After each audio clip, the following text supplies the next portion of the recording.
যেহেতু আর দুদিন পরে ঈদ চলে আসছে, তাই আমার করা আজকের রেসিপি হচ্ছে আপনাদের জন্য স্পেশাল মালাই জর্দা রেসিপি। আর এই রেসিপিটা আমি খুব অল্প উপকরণ দিয়ে তৈরি করেছি এবং খুব সহজে আপনাদের সামনে উপস্থাপন করার চেষ্টা করেছি। রেসিপিটা দেখতে যেমন, খেতেও খুব সুস্বাদু। তো চলুন কথা না বাড়িয়ে মূল রেসিপিতে চলে যাওয়া যাক। তো প্রথমে আমি চাল সেদ্ধ করে নিব। এর জন্য হাঁড়িতে দিয়ে দিলাম পরিমাণ মতো পানি। আর চাল সেদ্ধ করার জন্য কিন্তু একটু বেশি পানি ব্যবহার করতে হয়।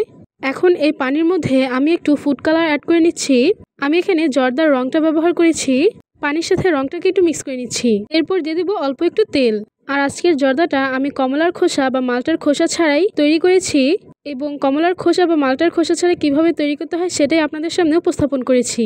এই তো এখানে জর্দার পানিটা বলক চলে এসেছে। এখন আমি এর মধ্যে ধুয়ে রাখা চালটা দিয়ে দিলাম। আর এখানে আমি 1 কাপ পরিমাণ চাল ব্যবহার করেছি। অপেক্ষা করব চালটা 70% মতো সেদ্ধ হয়ে যাওয়া পর্যন্ত। আর এটাকে বেশি সেদ্ধ করা যাবে না, তাহলে রান্না করার সময় চালটা কিন্তু একদম গলে যাবে। তো চলে আসলাম কিছুক্ষণ পর। এখানে আমার চালটা একদম 70% সেদ্ধ করা হয়ে গেছে। এখন আমি চালটাকে নামিয়ে নিচ্ছি। এরপর আরেকটা হাঁড়ি দিয়ে হাঁড়িটাকে গরম করে নিচ্ছি। দিয়ে দিচ্ছি 1/2 কাপ পরিমাণ ঘি। আজকে জর্দাটা আমি ঘি দিয়ে তৈরি করেছি, আপনারা চাইলে এখানে তেলও ব্যবহার করতে পারেন। ঘিটা গরম হয়ে গেলে এর মধ্যে দিয়ে দিচ্ছি 3-4টা এলাচ আর দারচিনি। মশলাগুলোকে ঘিয়ের মধ্যে ভালো করে ভেজে নিচ্ছি।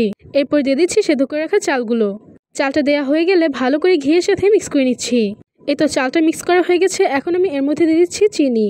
এখানে আমি 1 কাপ পরিমাণ চিনি ব্যবহার করেছি। আপনারা আপনাদের টেস্ট অনুযায়ী চিনি দিতে পারেন। চিনিটাকেও ভালো করে চালের সাথে মিক্স করে নিব।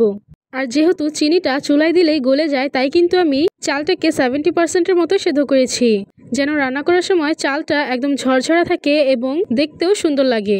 দেখতেই তো পারছেন, চালের সাথে চিনিটা মিক্স করে দেওয়ার পর চিনিটা শিরা হয়ে গেছে। আর এখন আমি এই চিনি শিরার মধ্যেই জর্দাটাকে ভালো করে রান্না করে নিব। অপেক্ষা করছি জর্দাটা ভালো করে হয়ে আসা অবধি। আর আমার এই টিপসগুলো ফলো করলে কিন্তু জর্দাটা একদম পারফেক্টলি এবং ঝরঝরা তৈরি করা হবে।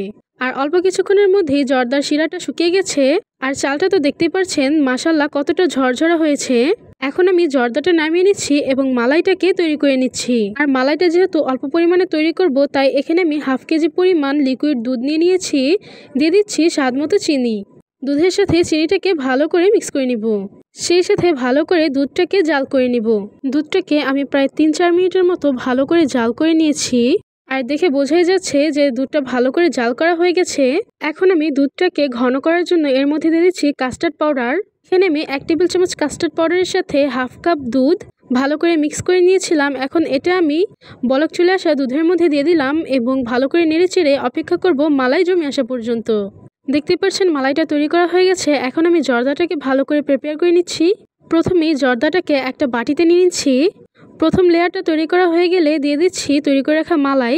মালাইয়ের লেয়ারটা ভালো করে দেওয়া হয়ে গেলে আবারও জর্দার আরেকটা লেয়ার দিয়ে দিচ্ছি এবং উপর দিয়ে আবারও মালাইয়ের লেয়ার দিয়ে দিচ্ছি। এরপর কেটে রাখা বাদামগুলো আমি এখানে দিয়ে দিচ্ছি। বাদামটা অপশনাল, আপনারা চাইলে নাও দিতে পারেন, আমি তো ডেকোরেশনের জন্য দিলাম। এরপর দিয়ে দিলাম কিছু বেবি সুইট। আর এই বেবি সুইটটা কিন্তু আমার ঘরে তৈরি করা। আপনারা চাইলে কোনো একদিন আমি এই বেবি সুইটের রেসিপিটাও আপনাদের সাথে শেয়ার করব। তো তৈরি হয়ে গেল অল্প সময়ের মধ্যে আমাদের ঈদের দিনে তৈরি করার মতো পারফেক্ট একটা মালাই জর্দা রেসিপি। আর এটা কিন্তু খুবই অল্প সময় আর অল্প উপকরণেই আমি আপনাদেরকে তৈরি করে দেখিয়েছি। আশা করি রেসিপিটা আপনাদের ভালো লাগবে আর আপনারা বাড়িতে ট্রাই করবেন। রেসিপিটা ভালো লাগলে ভিডিওতে একটা লাইক করবেন এবং চ্যানেলে নতুন হয়ে থাকলে চ্যানেলটাকে একটু সাবস্ক্রাইব করে দিবেন। দেখা হবে অন্য কোনো ভিডিওতে। সে পর্যন্ত সবাই ভালো থাকেন, সুস্থ থাকেন। আল্লাহ হাফেজ।